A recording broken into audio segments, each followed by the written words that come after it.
Bakın bu adam milyon dolarlık buraya ev yapmış. Üstüne ne yazmış? Kurtuldum. Siz kendi derdinize yanın artık diyor. Amerika'daki en sevdiğim elektronik mağazadır. İleride diyor polis var diyor. Oha bu ne lan? Dolu şarjör buldum. Aha mermiler var yerde. İstanbul çok daha kolaydır ya. Burası acayip zorluyor insanı. Mesela işte timsah girdi. İnsanlarımızın stres atacak yeri var mı? Yani mesela İstanbul'un havadan çekilmiş görüntülerine bakıyorum. Bütün Türkiye'nin böyle olması lazım. Herkese merhabalar. Evet, Gezencan artık yollara çıkmaya hazır. Arabamı da aldım. Artık Dallas macerası başlasın. Şöyle bir kebapçıya geldim. Bizim dönerden tut, her türlü kebap var yani bak, Şiş'te. Evet, bu evden artık ayrılıyorum. Başka bir Airbnb evine çıkacağım. Odayı bırakıyorum. Güzeldi burası. Yani rahattım. Güzel bir ay geçirdim burada. Bilgisayar masam, dolabım, çekmecelerim. Ev rahattı ya. Baya böyle huzurluydu. Arkadaşlardan hiçbir sıkıntı görmedim. Buzdolabımız. Hepsini böyle ayırmışlar. Room B benimkisi. Yani oda B, oda A, B, C, D diye gidiyor işte böyle. Bu taraflar buzluklar. Burası da ayrı ayrı herkesin. Güzel taraflarından biri işte bu çamaşır ve kurutma makinesi. Bol bol da deterjan var. Şuradan da bahçeye çıkılıyor. Burası da bahçemiz. Bu evden artık ayrılıyorum. Şimdi başka bir Airbnb evine geçiyorum. Airbnb'lerde kalmamın sebebi ise şu. Şimdi bir ev kiraladığın zaman gelirine bakıyorlar. Gelirin ne kadar, işte nerede çalışıyorsun diye. Ben daha yeni geldim, bir gelirim yok. Hani YouTube gelirimi göstersem dalga mı geçiyorsun benimle der. Bu arada havaalanına çok yakınız. Sürekli uçak geçiyor böyle tepemizden. O yüzden işte kredi kartıyla olduğu için, bir de nakit sıkıntısı da olduğu için Airbnb daha çok işime geliyor. Şimdi yine bir Airbnb evine 1 aylık rezervasyon yaptım. Bugün oraya gideceğim. Burası işte yeni kaldığım Airbnb evi. Dallas'taki ikinci Airbnb evi. Daha doğrusu oda. Ben bu odayı kiraladım. Bu odanın aylık kirası $940 tuttu. Ve böyle bir küçük penceresi var. İşte burada duvarda böyle tablolar falan. Bu benim yatağım. Şurada bir dolap var. Bu dolaba da bir şey koymadım henüz. Daha yeni taşındım. Havlularım. Kapıyı açınca böyle bir koridora çıkıyor. Koridorda şurada mikrodalga fırınım var. Buzdolabım. Tost makinem. Kettle'ım. Kettle olması çok iyi oldu. Öbür evde yoktu. Burası banyo, tuvalet. Gayet güzel, temiz. Şampuanımı koydum şuraya. Bunları kullanıyoruz işte, tabak, çanak falan. Evin sahipleri de şu kapının arkasında oturuyorlar. Hiç buraya gelmiyorlar. Sadece işte temizlik yapmaya falan geleceğim dedi kadın. Her tarafa da kamera yerleştirmişler. Evet, evden çıktık. Kapı şöyle yine önceki kaldığım evdeki gibi şifreyle açılıyor. Burada işte kamera sistemleri var her yerde. Arabayı böyle park ettim. Basketbol potasının yanına. Burada zaten başka bir park etme yeri yok. Yani kadın bana dedi ki bizim aracın dedi yanına dedi park edebilirsin. Şu gördüğünüz işte benim pencere, şu sol taraftaki. Ev bu. İşte artık bir iki yıl boyunca bu arabayla Uber, Lyft, Uber Eats, DoorDash, Grubhub gibi böyle bu uygulamalardan para kazanmaya çalışacağım. Arka tarafa işte müşteriler oturacak.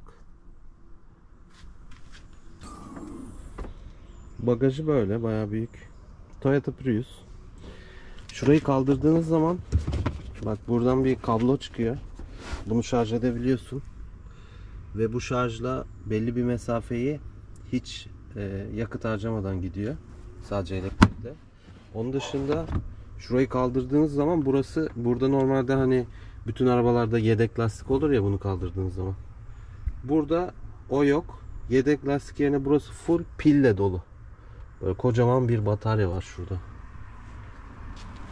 Zaten o yüzden de bu araç Amerika'nın en az yakan araçlarından bir tanesi. Hatta yani elektrikli araçları saymazsak bu araç kadar az yakan hibrit bir araç ben görmedim hiç.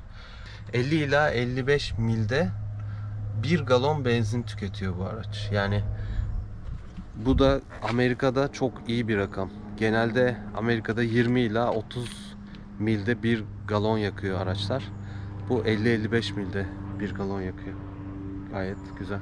Onun için zaten bunu aldım. Yani kullanışlı olduğu için, masrafsız olduğu için aldım. Pulu falan her şeyi var işte. Trafiğe kaydettirdim. Artık bununla ekmek parama bakacağım. Bir hayırlı olsun mesajınızı alırım arkadaşlar. Bakın burada bir elektrikle şarj etme yeri var. Diğer tarafında da yakıt kapağı var. Bu evdeki en sevmediğim olaylardan birisi şu. Şimdi burada bir gördüğünüz gibi posta kutusu var. Ama maalesef kadına sordum. Dedim ki bana arkadaşım mektup yollayacak. Kaliforniya'dan benim işte kredi kartlarımı falan önemli evraklarımı yollayacak. Bazı bir şeyler geldi bana. Çünkü adresi orası göstermiştim yıllardır. Aslında birçok evrağı aldım da daha sonradan gelenler oldu. Kadın dedi ki buraya gelen mailler tekrar alıcıya gönderilir dedi. Yani niye anlamadım ama öyleymiş. Şimdi birazcık etrafı gezelim. Benim yani oturduğum sitede bakalım etraf nasıl görünüyor, siz de görmüş olursunuz. Evden çıkınca böyle karşınıza hep çayır, çimen, güzel doğal yerler çıkıyor. Zaten burayı biraz da o yüzden tuttum. Yani asıl tutarken tabii ki Uber yapacağım için böyle merkeze yakın ve güvenli bir bölge olsun istedim de bir yandan da yani şehrin çok böyle betonarme olan yerlerinde olmasın. Böyle işte doğal bir yer olsun. Birazcık nefes alayım, kendime geleyim istedim. En azından çalışmadığım zamanlar böyle çıkar yürürüm, bir kuş sesi duyarım falan diye. Kaldığımız yerin hemen arka tarafında bir ortaokul var. Bu ortaokulun da çok geniş bir doğa alanı var. Çok güzel yani çocukların oynayabileceği ağaçlık, çimenlik falan bir alan var. Bakın şimdi tam oradan geçiyorum zaten. Bu gördüğünüz Amerika'da bir ortaokul. Genelde burada yani ortaokul olsun, ilkokul olsun, lise olsun çok büyük alanlara yapılıyor. Shady Shores Elementary School. Yani bizim mesela Türkiye'de okuduğumuz okullar böyle sadece bir binadan ibaretti ve o binanın içinde işte bir basketbol sahası falan vardı. En çok olsun arkada da böyle bir toprak saha falan. Orada da işte top oynarsın falan. Ama burada Amerika'da genelde böyle bunu çok büyük alanlara yayıyorlar bu okulları. Bakın böyle. Önünde şimdi okul otobüsleri gelmiş. Öğrencileri alıyorlar. Bu konu Amerika'da en dikkat ettikleri, en önem verdikleri konu. Amerika'da kime sorsanız sağcı olsun, solcu olsun, muhafazakar olsun veya modern olsun ne olursa olsun herkes diyor ki bizim için en önemli konu çocuklar diyor. Ve trafik cezalarında da mesela şu aracı gördüğünüz yerde, bu sarı okul otobüslerini gördüğünüz yerde bunlardan korkacaksınız abi. Yani bunun durduğu yerde eğer ki ışıklar yanıyorsa, bak yanında da stop diye bir işaret var zaten. Tam otobüsün yanında, şoförün yanında. O stop işareti böyle ön tarafa doğru açılıyor. O açıldığı zaman işte eyvah eyvah. O zaman bütün trafiğin durması lazım.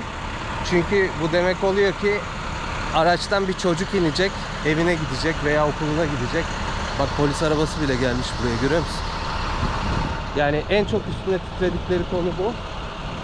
Eğer ki diyelim sen fark etmedin ve durmadın, geçtin gittin, o zaman işte çok güzel bir ceza yersin.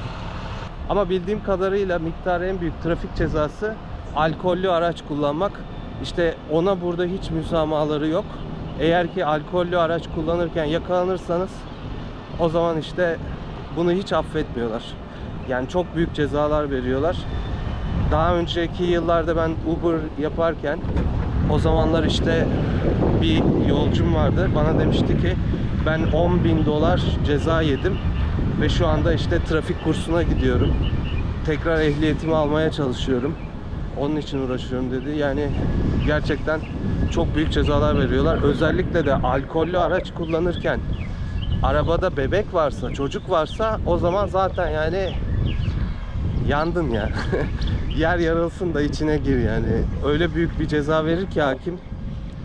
Herhalde bilmiyorum, bir daha arabanın o koltuğuna oturamazsın ya. Yani uzun yıllar bir daha şoförlüğü unutacaksın. Araba kullanmak demek ki sana göre bir şey değilmiş diye bakıyorlar, o gözle bakıyorlar. Bazı cezalar gerçekten çok caydırıcı, yani bu açıdan hoşuma gidiyor. Mesela burada trafikte işte hız limiti diyelim ki 70 mil, 75 mil olan yerler var. 100 mili geçtiysen abi, o zaman işte polis sana ceza yazmaktan öte önce seni bir kelepçeleyip karakola götürüyor. Neden biliyor musun? Bunun sebebi şu: polis sana diyor ki sen cinayet işlemek üzereydin. Biz diyor seni cinayet işlemekten alıkoyduk diyor. Yani birisini öldürebilirdin diyor. Çünkü o hızda giderken 100 mili geçmişsen araban takla atabilir, başkasına çarpabilirsin, şeritten çıkabilirsin. Bir an diyelim ki kalp krizi geçirdin. O arabayla trafikte artık zincirleme kaza yaparsın. Gayet haklı bir karar. Yani çok büyük hızların kesinlikle tolere edilmemesi lazım. Avrupa'da bunu çok seviyorlar ama Amerika'da buna hiç müsamaha yok. Yani trafik cezaları burada çok ağır.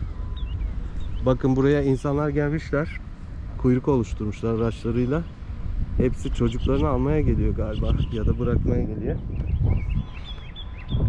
Ortaokul çocukları. İşte yaşadığım yer böyle. Her tarafı gördüğünüz gibi orman, şehir, çimen, çocuk parkı yapmışlar. Bakın buraya. Şurası beyzbol sahası. Arka taraf. Yani ortaokul okumak için gayet güzel bir yere benziyor. Şu anda lift yaparken, yani taksi sürerken böyle bir yere geldim. Burası Amazon'muş. Bakın böyle bir şeyler var. Ha, bunlar Amazon'un dağıtım kamyonları ya. Vay be. Oğlum şuraya bak. Kocaman otopark. Bir sürü kamyon var lan. Bu mağazanın adı Best Buy. Ben burayı çok severim. Burası Amerika'daki en sevdiğim elektronik mağazadır. Birçok eyalette var. Bakın şöyle bir ürün gördüm. Diyelim ki trafikte hız yapıyorsunuz ve ileride radar var. O zaman bu sizi uyarıyor. İleride diyor polis var diyor. Bunun da fiyatı $179. Yani Amerika'da bunu da arabanıza takabiliyorsunuz. Türkiye'de yasak diye biliyorum ama burada yasal mı yasak mı bilmiyorum. En azından satışı yasal. İsteyen varsa Türkiye'den alıp göndereyim. $179. $200 bırakırım diyormuşum. Arabanın arka koltuğuna şöyle led lambalar koysam acaba nasıl olur? Öyle düşünüyorum. Akşam aldığım müşterileri mesela hem kamerada da gösterebilirim böyle size. Bu arada şu lambalar da çok hoşuma gitti. Fiyatlar da gayet ucuzmuş ya. Bak şurada mesela $6, $8 falan. Baksana çok güzel lambalar var.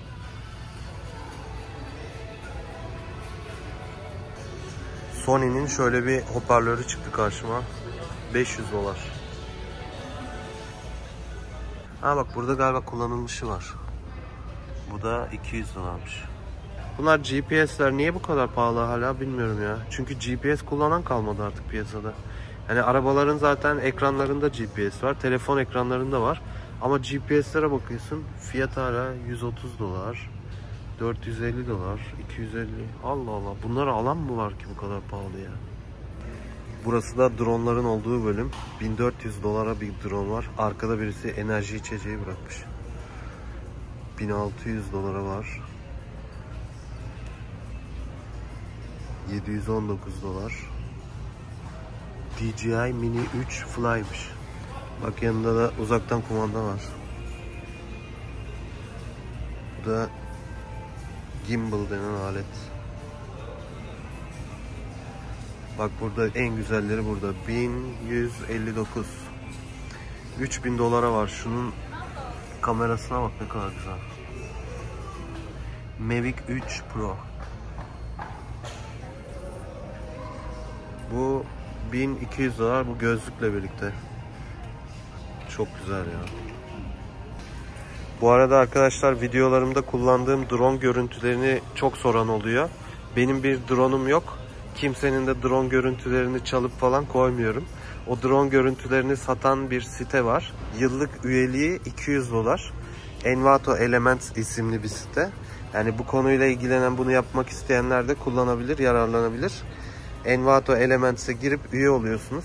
Yıllık 200 dolar verdiğiniz zaman dünyanın her yerinden drone görüntülerini kullanma hakkınız oluyor. Artık o görüntüler size tamamen yasal. Saçlarım uzadı. Saç tıraşı yaptırmaya geldim buraya. Burası Amerika'nın en ucuz berberlerinden bir tanesi. Great Clips diyorlar buraya. Ve saç tıraşı 19 dolar.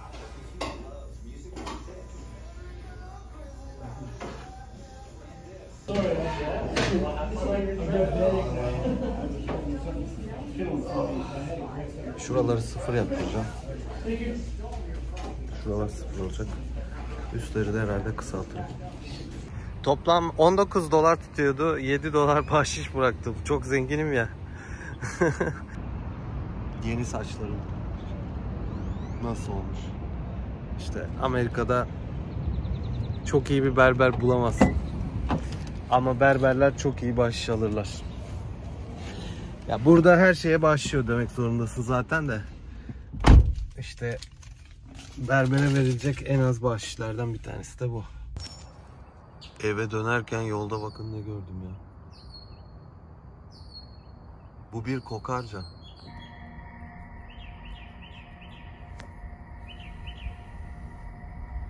Nasıl koşuyor bak. Git orayı kokut hadi. Başkasının evini kokut. Ulan ilk başta dedim yaralı bir kuş mu? Yoksa sincap mı? Sincap ama çok hızlı gider. Acayip bir hayvan ya bu kokarca. Burası da benim kaldığım muhit. Buraya çok erken bir saatte geldim. Sabahın 5'i şu anda. Çünkü işten yeni geliyorum.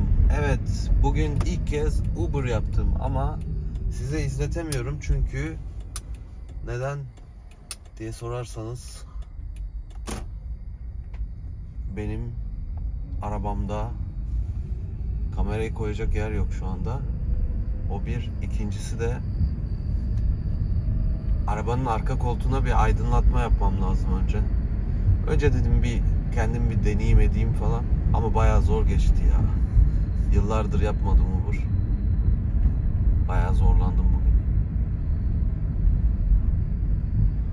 Bakın ne kadar sessiz, sakin değil mi?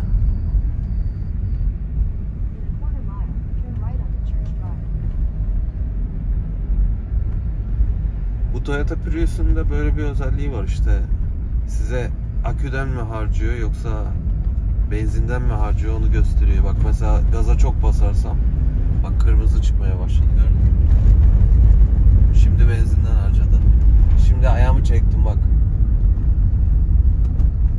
Şimdi de aküden harcıyor. Öyle işte.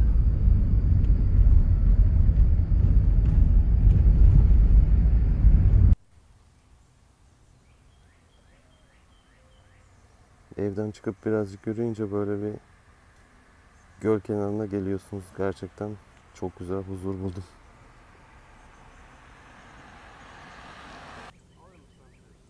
Bizim evden yürüyerek 10 dakikada buraya geldim.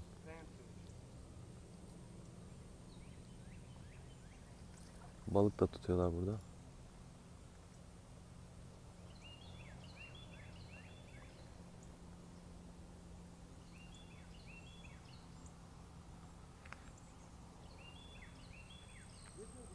Doğanın içinde yürüyüş yapıyorum ve burası özel bir mülkiyete ait değil. Devlet de herhangi bir kısıtlama falan getirmemiş, tabelalar falan koymamış, çöp kutuları bilmem neler yok. Böyle kendi halinde doğal bir patika buldum.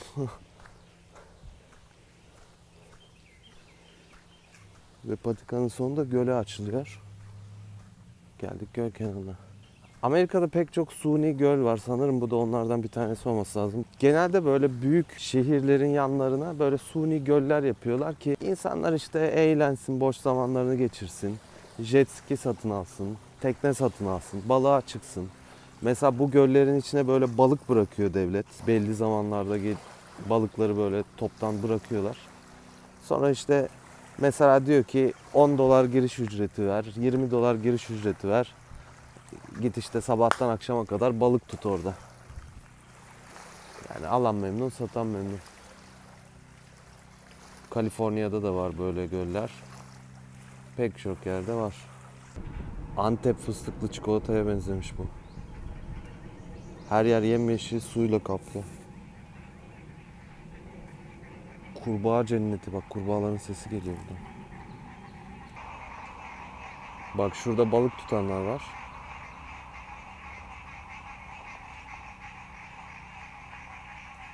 Burada kurbağalı göl. Diğer tarafta yine göl var. Buradan da yol geçiyor. Oha, bu ne lan? Şarjör. Dolu şarjör buldum. Onun bildiğin dolu şarjör bu. Aha, mermiler var yerde. Ne alaka ya? Birisi ava mı çıktı acaba burada? Şarjör varsa tabanca da vardır. Tabancayı nereye attınız lan? Cinayet mi var burada? Keep Texas beautiful. Texas'ı güzel tutalım diyor. Bakın burası bizim belediye binamız. Town of Shady Shores. Nasıl ama, ne güzel değil mi? Bak şurada bir kitaplık var. Kamelya. İnsanlar golf arabalarıyla geçiyor.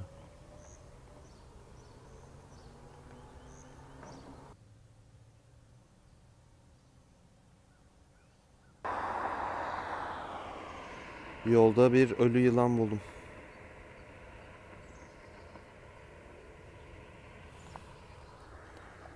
Bakar mısınız ne kadar huzurlu, güzel bir ortam ya. Evlere bak abi, kocaman. Bakın bu da Texas bayrağı, tek yıldız. Bakın bu adam $1.000.000 buraya ev yapmış. Üstüne ne yazmış? Kurtuluşun ABC'si. Kabul edin günahkarsınız. Kabul edin İsa Tanrı'dır ve onun adını anın. ABC buymuş. Yani ben diyor $1.000.000 ev yaptım buraya. Kurtuldum. Siz kendi derdinize yanın artık diyor. Amerika'da böyle herkes kendi ideolojisini işte arabasının arkasına veya evinin bir tarafına yazar böyle. Anca işte o türlü ideolojisini belirtebilir. Başka türlü değil. Ezilmiş bir kaplumbağa. Maalesef bugün yolda ezilmiş çok fazla hayvan gördüm ya. Bizim evin çok yakınında böyle de bir park varmış. Beyzbol sahaları var. Arkada da tuvalet var. Adamın birisi sifonu çekti şimdi. Çocuklar beyzbol oynuyor. Şöyle bir kebapçıya geldim. Bizim dönerden tut her türlü kebap var yani, bak şişte.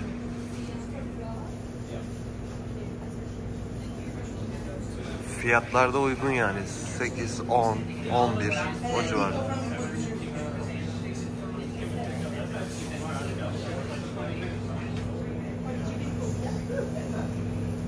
Müşteri almaya geldim bu gece buraya ve adam buraya atla gelmiş abi ya. Texas'a hoş geldiniz. Adam atla gelmiş maç izliyor orada ya. Texas'ta görmediğim hayvan kalmasın. Az önce şuradan kaçan bir tilkiydi. Aha gidiyor bak, bak yolda. Tilki.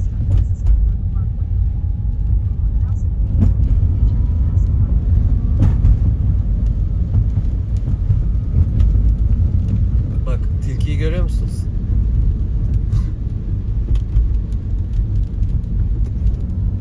Canım benim, kaçma kaçma, tamam tamam. Hadi orada ormana girsen. Gördüğünüz gibi Texas'ta yok her türlü hayvan var. Şu anda eve dönüyorum. Yemek dağıttım, biraz taksi kullandım falan. Ve yolun ortasına bakın, ölmüş bir hayvan.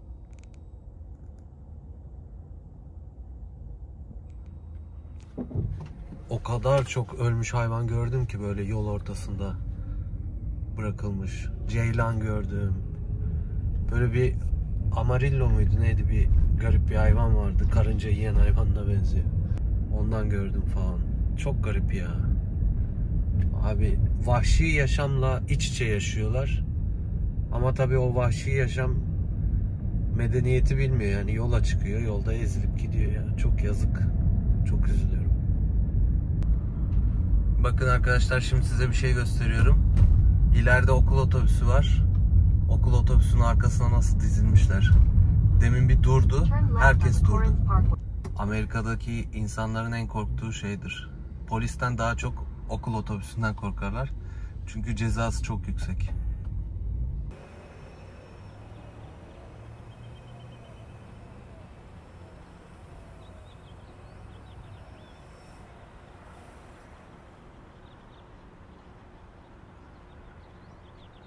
Bugün sizlere burada Dallas'ta başladığım Uber ve Lyft, yani taksi uygulamalarıyla geçirdiğim günlerden birazcık bahsetmek istiyorum.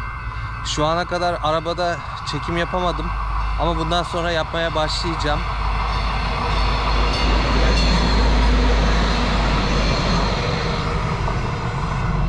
Bu bizim mahallemizin treni ama genelde hep boş geçiyor. İçinde pek insan görmedim bugüne kadar. Bugüne kadar çalıştığım bu uygulamalarda Dallas'ta çok zorlandım. Çünkü daha önce ben 2014'te Los Angeles'ta çalışmıştım. Böyle Uber yapıyordum orada, Lyft yapıyordum. O zamanlar o kadar zorlanmıyordum. Çünkü ya Los Angeles'ı bilenler bilir. Böyle trafiği çok kötüdür. Arabalar belli saatlerde böyle hiç trafikte doğru düz kımıldayamaz bile. Ama yolları düzgündür. Bir sorun yoktur. Burası Dallas'ta yollar korkunç ya. Korkunç gerçekten. Bak New York'ta bile böyle bir trafik, böyle yollar göremezsin. Yani her şey normaldir. Mesela Los Angeles otobana girersin, işte otobanda der ki mesela çıkış 56, 57, ondan sonra işte 121, 122 böyle numaralar vardır. Oradan çıkarsın, sonra direkt şehre girmiş olursun. Abi burada Dallas'ta otobandan otobana, otobandan otobana geçip duruyoruz. Ya o kadar korkunç ki yollar. Böyle Luna Park'ta roller coaster diye bir şey olur, hani tren gibi böyle. Yukarıya çıkar, aşağı iner, böyle baş aşağı döner falan. Onlara benziyor ya. Yani böyle sürekli sanki örümcek ağıyla örülmüş bir otoban sisteminin içindesin. Mesela sola 3 şerit ayrılıyor. Diyor ki işte atıyorum işte 185 nolu otoban. İşte ortadan 2 şeritte gidersen 35 numaralı otobandasın. İşte sağdan 3 şerit ayrılıyor, 635 numaralı otoban falan böyle. Yani otobanın içinde gidiyorum. Diyorum ki yani ya ben 35'ten devam edeceğim, tamam mı? Hiçbir yere sapmayacağım.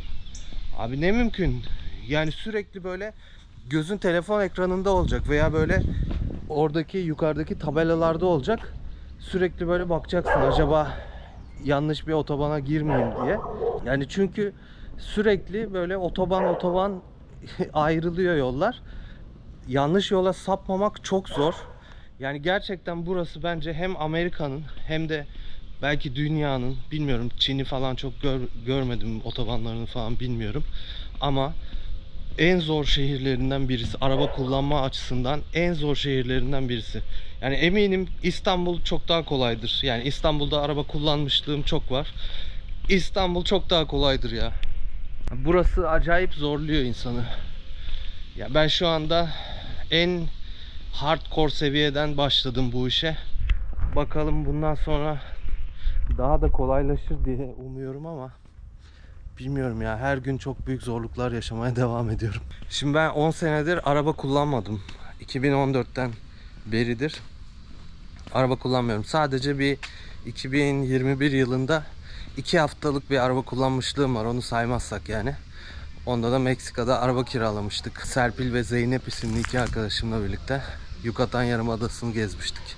Hadi şimdi desen ki acemiliğim var, İşte 10 senedir kullanmıyorum diye. Ama eskiden ben Amerika'da çok fazla road trip yaptım. Yani çok geziler yaptım. Kuzeyden güneye, güneyden kuzeye, batıdan doğuya, doğudan batıya.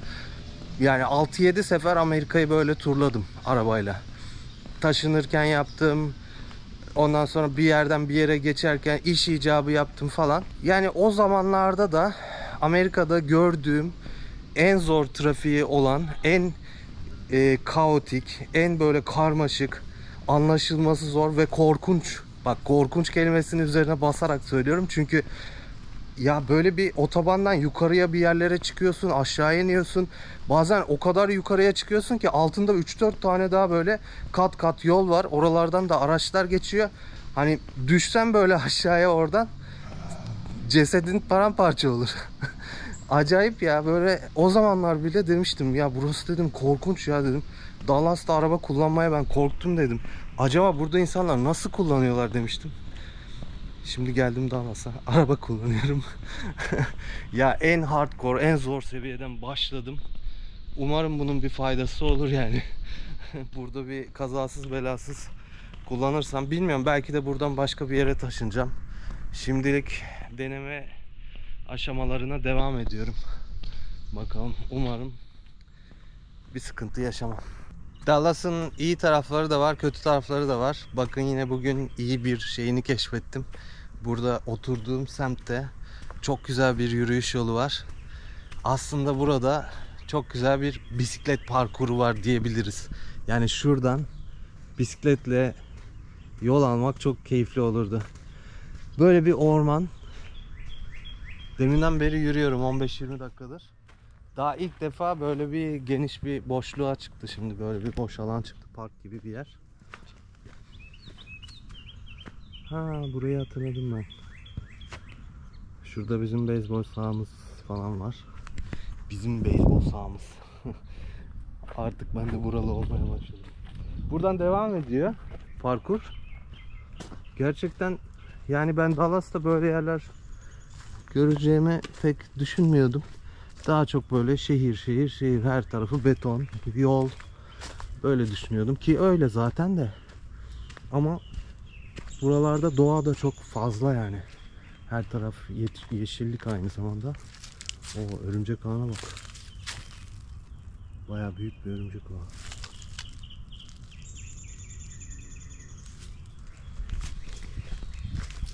Ya hala da burada yaşanır mı yaşanmaz mı konusunda tam emin değilim. İş konusunda sıkıntılı bir yer işte, bu Uber konusunda falan. Aslında çok fazla bir müşteri potansiyeli var. Çünkü Dallas'ta çok büyük şirketler var. Amerika'nın büyük finans şirketleri burada. Amerika'nın büyük bankalarının genel merkezleri burada. Yüksek teknoloji şirketlerinin bazıları burada. Dünya çapında uluslararası şirketlerin burada binaları var, kuruluşları var. Ama gel gör ki yollar çok karma karışık. İşte benim gibi böyle bir alt düzey işlerde çalışan birisi için bilmiyorum yani, çok da avantajlı gibi durmuyor. Bakacağım işte, Austin'i de düşünüyorum şimdi. Çünkü Austin'de biraz daha Yollar haritadan gördüğüm kadarıyla normal. Her yere benziyor. Amerika'daki her yerdeki yollara benziyor. Bir tek burası istisna ya.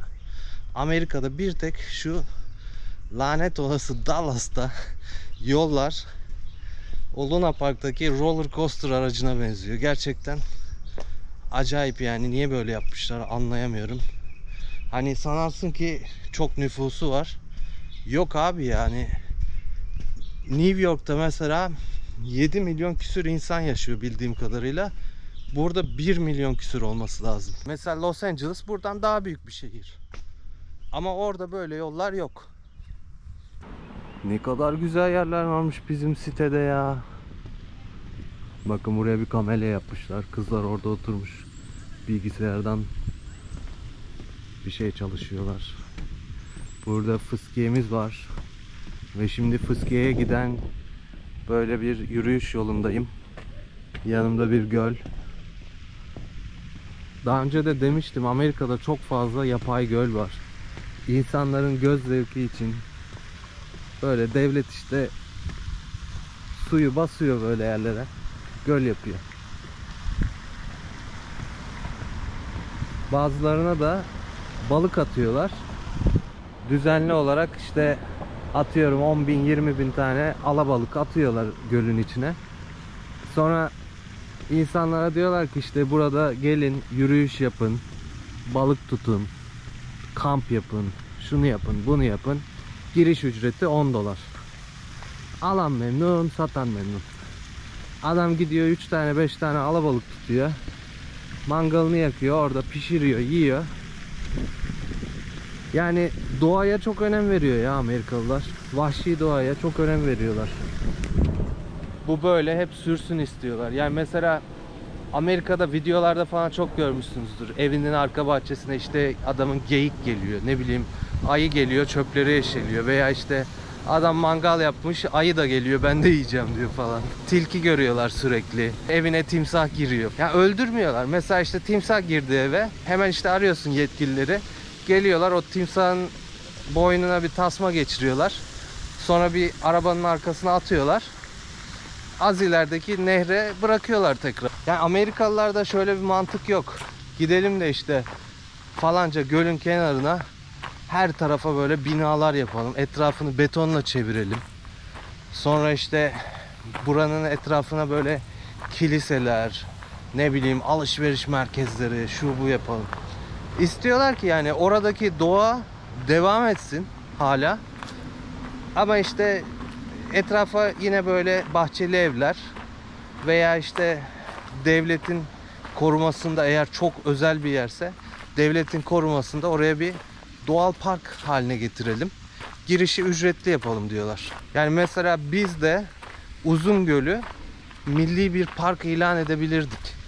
Veya işte Salda Gölü'nü milli park olarak, ama yani milli parka yakışır bir şekilde koruyabilirdik.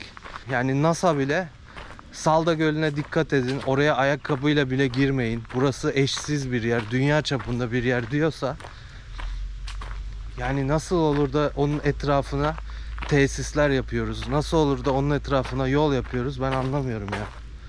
Gerçekten Amerika'nın bazı yönleri var, hiç sevmem. Bazı yönleri var, örnek alınması lazım. Yani bu yönleriyle takdir ediyorum. İşte insanlar burada doğayla çok içli dışlılar. Ve bunu sağlayan da bir ölçüde devlet oluyor. Bakın yani bütün gün çalışıyorlar. Çok bireyselciler. Aile ilişkileri bizden belki kat kat daha kötü. Komşuluk ilişkileri belki kat kat daha kötü. Ama yani geliyorlar böyle yerlerde stres atıyorlar. Bizim birçok şehrimizde insanlarımızın stres atacak yeri var mı? Yani mesela İstanbul'un havadan çekilmiş görüntülerine bakıyorum. Her taraf beton. Arada böyle mesela bir tane ağaç falan görüyorum. İşte o binlerce evin içinde bir tane ağaç görüyorum falan. Ya diyorum, bunu acaba fark etmediler mi? Niye kesmemişler acaba bunu diyorum. Ben de Türkiye'de doğdum, büyüdüm. Benim de hayatım orada geçti. Ve her zaman o bina görüntüleri beni hep rahatsız etmiştir. Belki de Türkiye'de en rahatsız olduğum şeylerden bir tanesi budur. Hani mesela Birgi Köyü diye bir yere gitmiştik Ege bölgesinde arkadaşla kamp yapmaya.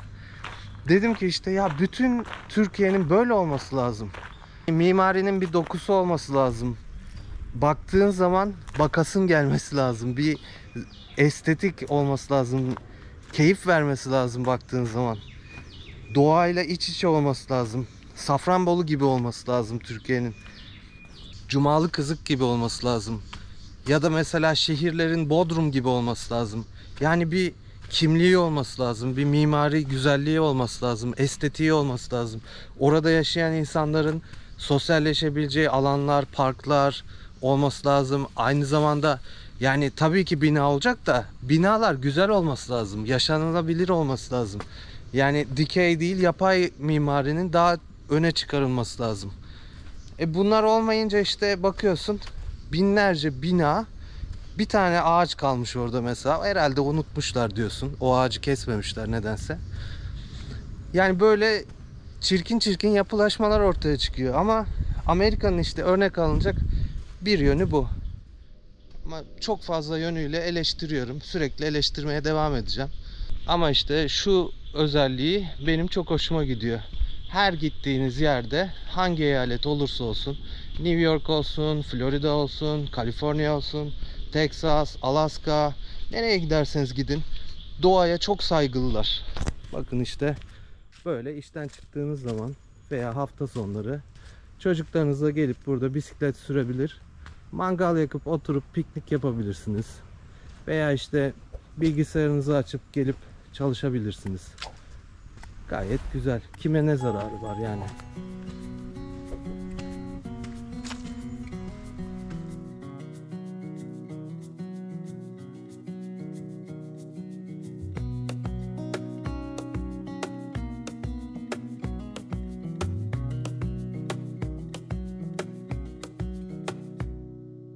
Wish that I could stay in this moment forever, so I can hold you in my arms.